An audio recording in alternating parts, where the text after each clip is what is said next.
Alphonse Daudet, a renowned French author, playwright and poet, started writing poems and stories when he was 14. Daudet's works are known for their realistic portrayal of life and human emotions.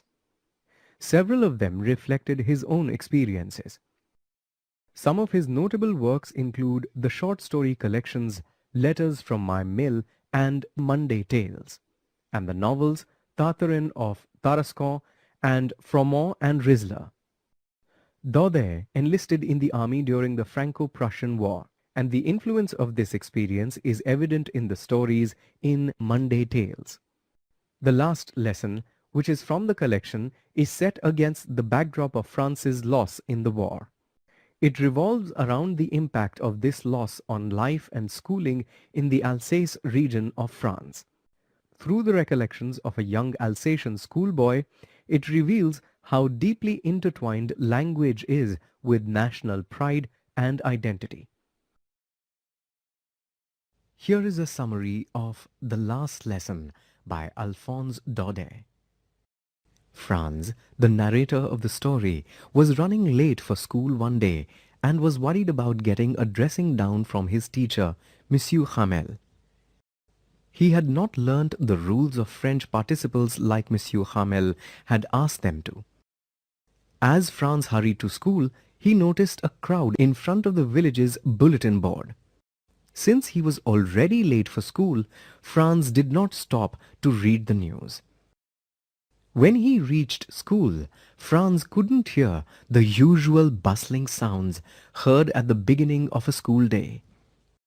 The stillness worried Franz even more, as he had hoped to slip in unnoticed in the commotion. Franz entered the classroom embarrassed and afraid, but was surprised when Monsieur Hamel kindly asked him to take his seat. It was only after he sat down that Franz noticed that Monsieur Hamel was dressed in clothes that he wore only on important days like inspection or prize days. There was a strange solemnness in the air. What surprised Franz even more was the sight of villagers occupying the back benches that would otherwise be empty. As Franz wondered what was happening, Monsieur Hamel informed them in a grave tone that this would be their last French lesson. Since Germany took over Alsace and Lorraine after the war, it had been ordered that only German would be taught in schools. Franz was shocked by the announcement and realized why the atmosphere was so serious that day. He was filled with regret and wished he had paid more attention to his studies instead of fooling around. His books no longer felt like a nuisance, and he realized he would miss the cranky old Monsieur Hamel. Then he heard his name being called out for recitation. Completely unprepared, Franz made several errors as soon as he began and stood there feeling terribly ashamed. Again, instead of scolding Franz, Monsieur Hamel spoke about the general tendency in the village to put off learning. The Prussians could now mock them for not knowing to speak and write their own language.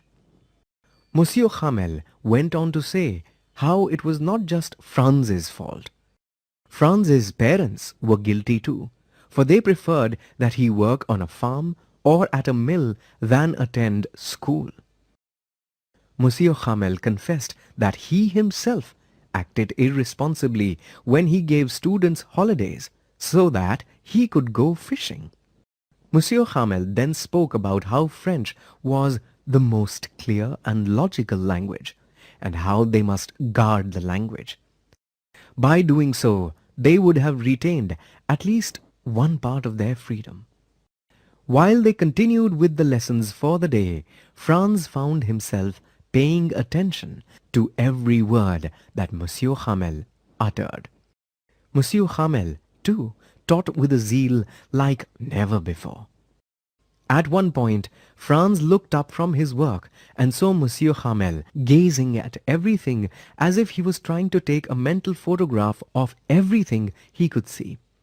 It was a deeply emotional moment for Monsieur Hamel to leave behind 40 years of hard work.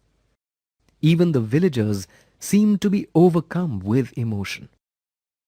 Finally, when the lesson ended, Monsieur Hamel stood up to speak, but words were stuck in his throat. He only managed to write "Vive la France" on the blackboard and dismissed the class with a wave of his hand.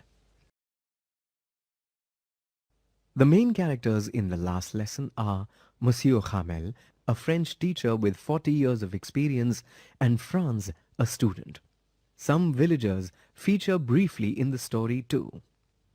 Click each label to learn more about the characters. Monsieur Hamel comes across as a very strict and grumpy teacher who doled out punishments if students wouldn't learn their lessons. This is evident at the beginning of the story when the narrator is afraid of going to school and facing Monsieur Hamel without having done his homework. The narrator also mentions the teacher's terrible iron ruler. Monsieur Hamel is a committed person.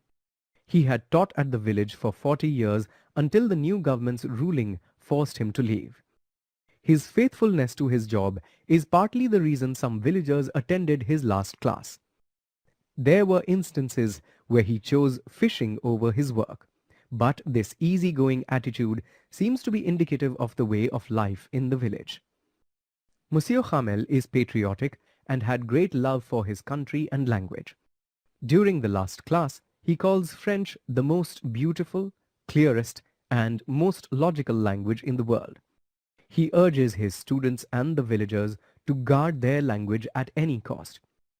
At the end of the class, he writes the message "Vive la France," that is, "Long live France," in big letters on the board.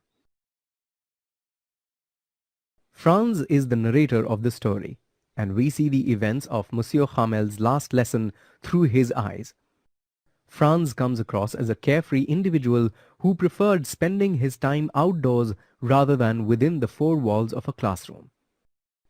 He had little interest in studying and felt that his books were a nuisance.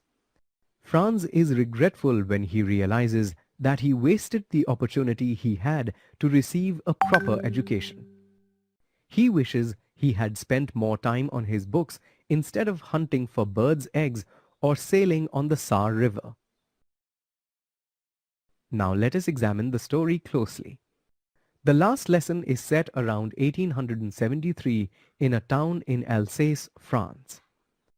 Alsace, along with the neighboring Lorraine, had been annexed by Prussia after France's loss in the Franco-Prussian War.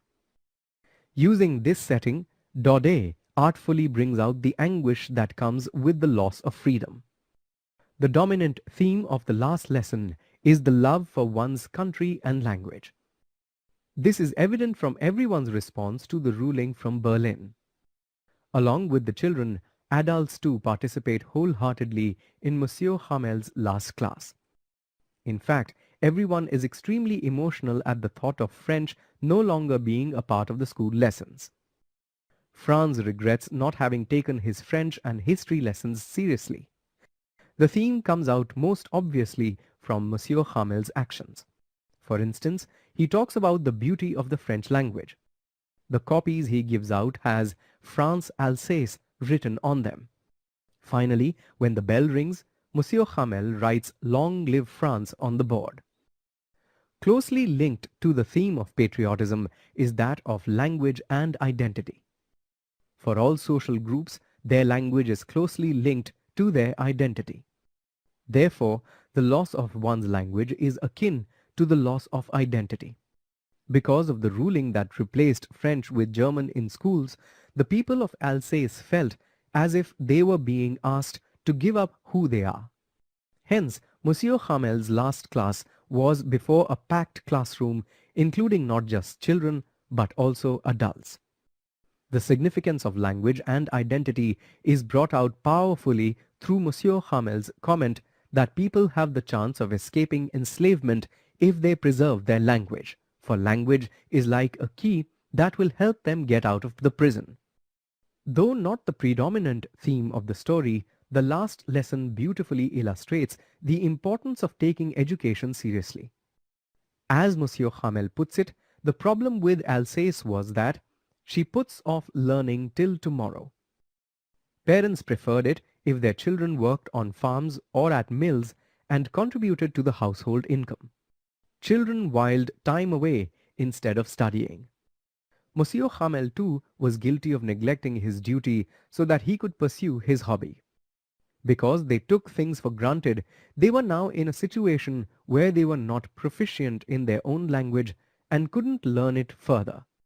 Thus, the story urges us to seize the opportunity to learn when we have it.